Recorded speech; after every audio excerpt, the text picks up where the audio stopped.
কবরের জীবনটা আসল জীবন। বিশ্বনবী দোয়া করতেন, আল্লাহুম্মা ইন্না নাউযু বিকা মিন আযাবিল কবর। আল্লাহ, আমি আপনার কাছে কবরের আযাব থেকে পানাহ চাই, কবরের আযাব থেকে বাঁচতে চাই। এই কবরের মধ্যে অনেক ফিতনা হবে, অনেক সুয়াল হবে। কবরে প্রশ্ন আছে না নাই? কথা বলেন। প্রথম প্রশ্ন জিজ্ঞেস করা হবে, মার রব্বুক, তোমার রব কে? বলেন, আমাদের রব কে? ওয়া মা দীনুক, তোমার ধর্ম কি? বিষ্ণুনবীর চেহারা দেখিয়ে বলা হবে, তাআরিফু মান হাযার রাজুল, এই লোকটারে চিনো?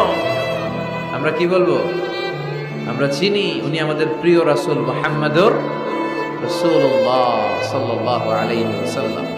এরপরে জিজ্ঞেস করা হবে, এগুলো কোত্থেকে শিখলা? আমরা বলবো, কোরআন থেকে। ফায়ুফসাহু লাহু কবরুহু ৭০ যিরাআন।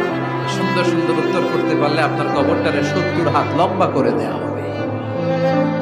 ইফতাহু লাহু বাবুন ইলাল জান্নাহ, জান্নাতের দিকে একটা দরজা লাগিয়ে